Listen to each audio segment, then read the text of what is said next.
안녕하세요. 제가 소개할 논문은 UIST 2025년에 발표된 Talking Spell, a Wearable System Enabling Real-Time Anthropomorphic Voice Interaction with Everyday Objects라는 논문입니다. 발표는 논문의 순서에 따라 도입, 시스템 설계, 유저 스터디, 한계점과 결론 순으로 진행하겠습니다. 저자들은 먼저 현재 AI 버추얼 어시스턴트의 한계를 지적합니다.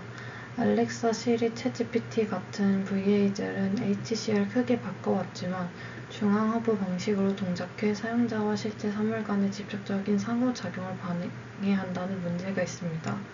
또한 주변 환경을 맥락적으로 이해하지 못하고 기능 중심이라는 감정적 연결에 취약하며 상호작용이 화면이나 낯선 기기에 국한되어 사용자가 주변 화물과 의미 있는 관계를 맺기 어렵다고 말합니다. 따라서 이 문제를 해결하는 핵심 개념으로 저자들은 앤스로퍼모어픽을 제시합니다. 사람은 원래 비인간 존재에도 인간적 특성을 부여하는 경향이 있고 이름을 붙이는 것만으로 심리적 소유감과 정서적 유대감이 깊어진다고 설명합니다. 연구의 영감은 해리포터의 토킹 스펠, 즉 사물의 마법을 걸어 말하는 개념에서 왔습니다. 슬픔을 느낄 때 차가운 화면 대신 평소에 자주 앉던 인형과 직접 대화하는 장면을 상상해 보라는 게 저자들이 제시하는 시나리오입니다. 토킹 스펠은 일상 사물의 마법을 걸어 말하는 도구로 하드웨어는 두 가지로 구성됩니다. 스컵은 사물을 인식하는 카메라 모듈이고 완드는 음성 입력과 진동 피드백을 담당하는 지팡이 형태의 기기입니다. 이 논문의 핵심 기여 중 하나는 새로운 인간-사물 상호작용 파이프라인입니다. 기존 연구들이 단일 사물과 제한된 실험에 그쳤던 것과 달리 이 연구는 어큐웨이턴스, 그리고 퍼밀리어제이션, 그리고 반딩이라는 세 단계의 파이프라인으로 자유로운 대화를 구현합니다.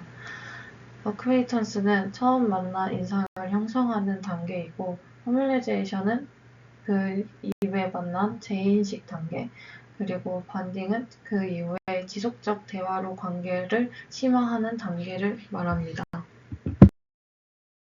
정리하면 이 논문의 메인 기여는 다음과 같습니다. 첫째, 일상 사물을 인하는 토킹 스펠 시스템. 둘째, 인간 사물 상호작용 공간을 확장하는 다양한 상호작용 가능성. 셋째는 12명의 유저스트를 통해 도출하는 인사이트입니다. 시스템 설계를 살펴보겠습니다. 토킹 스펠은 LLM을 통합한 머신러닝 시스템으로 특정 하드웨어에 종속되지 않는다는 점이 특징입니다. 또한 엔터테인먼트, 유틸리티, 크래비티, 컴패니언십의 네 가지 상호작용 인텐트를 지원하며 세 단계 파이프라인으로 관계를 점진적으로 심화하는 구조입니다. 하드웨어 디자인에 대해 간략하게 말씀드리자면 먼저 스콥은 시스템의 눈의 역할을 합니다. 다음과 같은 코어 하드웨어들로 구성이 되며 세 가지 크기 옵션으로 다양한 웨어러블 형태를 지원합니다. 눈높이에 장착해 사용자의 시야와 일치시켰고 웹 서버를 통해 로컬 컴퓨터로 영상을 스트리밍하는 방식입니다. 완드는 대화를 시작하는 트리거 역할을 한다고 합니다. 다음과 같은 코어 하드웨어로 구성되어 있으며 터치 센서와 진동 모터, 두 개의 독립 배터리로 구성되었습니다. 센서를 누르면 블루투스 신호가 전송되어 진동 피드백과 함께 녹음이 시작되고 손을 떼면 종료된다고 합니다. 최종적으로 35, 25, 25 사이즈의 컴팩트한 크기로 그림과 같이 구현되었습니다. 저자들은 시스템 사용흐름을 두 사람이 친구가 되어가는 과정에 비유합니다. 앞서 말했듯 어큐웨이턴스는 첫 관찰로 인상을 형성하는 단계입니다.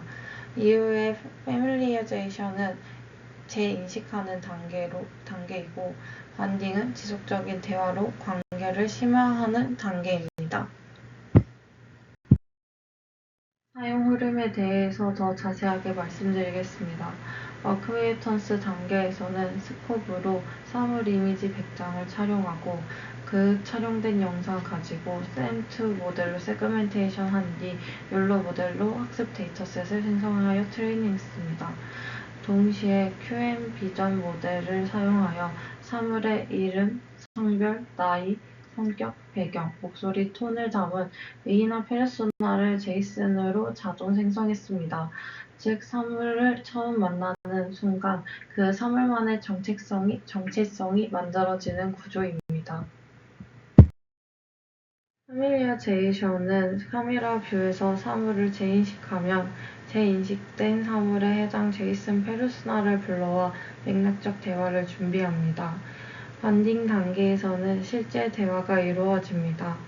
그림과 같은 트리거, 피드백, 인풋 등의 인터랙션 플로우 시스템 설계가 이루어져 있습니다.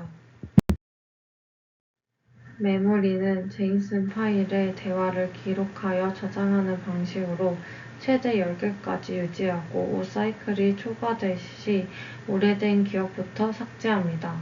이를 통해 그림과 같이 사물이 이전 대화를 기억하는 테크니컬 파이프라인으로 설계가 되었습니다. 시스템은 여러 사물을 동시에 지원하며 각 사물이 독립적인 페르소나를 가지게 합니다. 그림과 같이 사용자 중심의 방사형 커뮤니케이션 네트워크가 형성되고 영어와 중국어, 다국어 상호작용도 지원한다고 합니다. 논문이 제시한 활용 시나리오는 엔터테인먼트, 크리에이티비티, 컴패니언, 유틸리티 4가지입니다. 레크레이션부터 실용적인 활용까지 다양한 맥락에 대한 예시들을 준비하여 진행하였고, 본 논문에서는 그림과 같이 데스크 환경에 있는 사물들로 나뉘어 진행되었습니다. 본 연구에서는 앞서 보여드린 데스크 환경 속에 있는 8개의 사물을 엔터테인먼트, 크리에이티비티, 컴패니언, 유틸리티 4가지로 구분하여 비교하는 실험을 진행하였습니다. 기술평가는 비전 처리, 페르소나 생성, 대화 시스템 세 파트로 나누어 진행되었습니다. 테크니컬 결과는 다음과 같습니다. 비전 처리 결과를 보면 세그멘테이션부터 DB 등록까지 17초, 전체 학습은 10분 이내 완료됩니다. 또한 실세계 태스크에서는 5개 카테고리가 100% 탐지율을 달성했고 나머지도 90% 이상의 탐지율을 달성했습니다. 또한 평균 신뢰도는 0.92 이상으로 실환경에서도 빠르고 안정적인 탐지가 가능함을 보였습니다. 저자들이 진행한 페르소나 생성평가 모델은 3가지 모델로 비교가 진행되었는데요.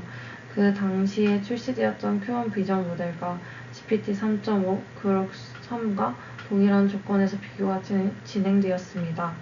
사용자 기대 부합도는 1에서 7 스케일로 진행되었는데 Q1 비전 모델이 평균 6.29로 가장 높은 점수를 기록했으며 따라서 저자들은 Q1 비전 모델이 사용자 기대에 부합하는 페르소나 생성에 가장 우수하다고 결론을 지었습니다. 다이얼로그 시스템 평가도 다음과 같이 메모리 관리, 멀티 오브젝트 지원, 또 기술적으로 검증이 되었으며 다국어 상호작용 역시 안정적으로 동작함을 확인했다고 합니다. 유저 스터디로 넘어가겠습니다. 이 연구는 시스템 사용성 평가, 다양한 시나리오에서의 경험 수집, 웨어러블빌리티 선호도 파악을 목적으로 진행되었으며 참가자는 12명으로 진행되었다고 합니다. 총 실험 시간은 60분이었습니다. 브레이밍 스토밍을 먼저 가진 뒤 그림과 같이 사전에 정의된 사물과 대화를 진행해야 했습니다. 또한 사용자들의 소지품을 가져와 그 소지품을 통해 전 과정을 직접 경험하는 실험이 진행되었습니다. 이후에는 팔로우 설문과 인터뷰가 진행되었습니다. 유저 스터디의 결과는 다음과 같다고 합니다.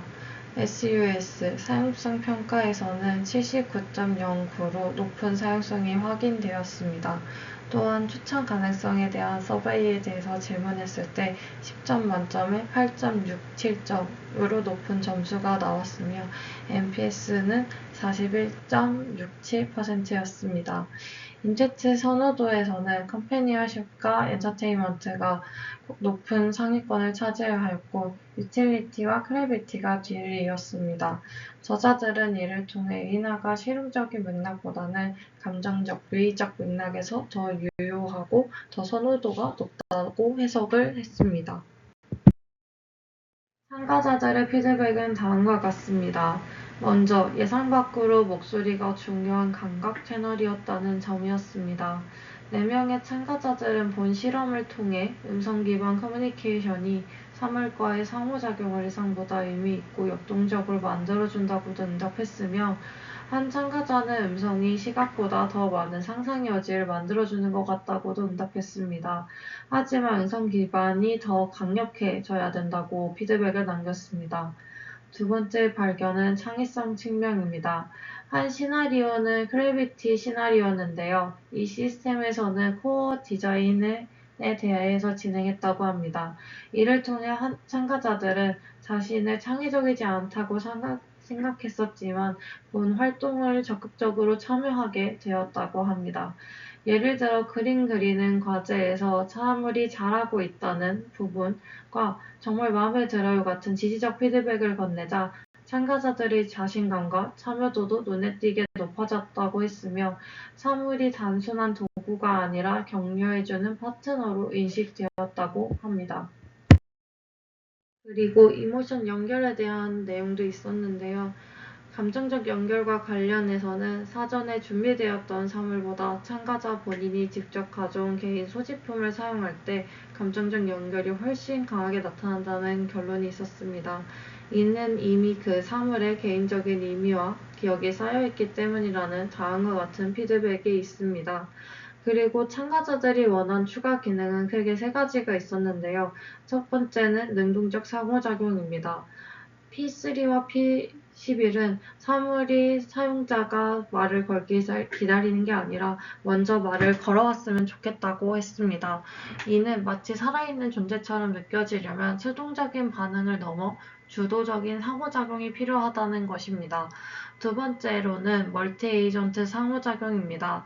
사물끼리 서로 대화 나누는 장면을 상상했을 때 예를 들어 책상 위에 컵과 인형이 서로 대화를 하고 그 대화에 사용자가 끼어드는 방식으로 더 몰입적인 환경을 만들어줄 수 있다는 제안 등이 있었습니다. 두 번째로는 더 다양하고 자연스러운 TTS 음성 옵션입니다. 일부 참가자들은 현재 음성이 다소 기계적이고 명확하지 않으며 반복적으로 느껴진다고 지적했습니다. 더 많은 음성 커스터마이징 옵션과 자연스러운 억양이 사용자 경험에 크게 향상될 것이라고 제안을 했습니다. 들이 말하는 한계 퓨처워크는 다음과 같습니다. 먼저 연구 일반화 가능성 문제입니다. 본 연구는 12명이 진행되었기 때문에 일반화하기엔 샘플 사이즈가 적고 참가자의 다양성이 제한적입니다. 따라서 더 큰 규모와 더 많은 배경을 가진 참가자 풀을 모집하고 더 장시간의 사용 데이터를 수집해야 연구 신뢰도를 높일 수 있다고 말합니다.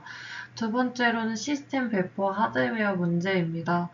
현재는 노트북을 처리 허브로 사용하였기 때문에 웨어러블로서의 한계가 있었는데요.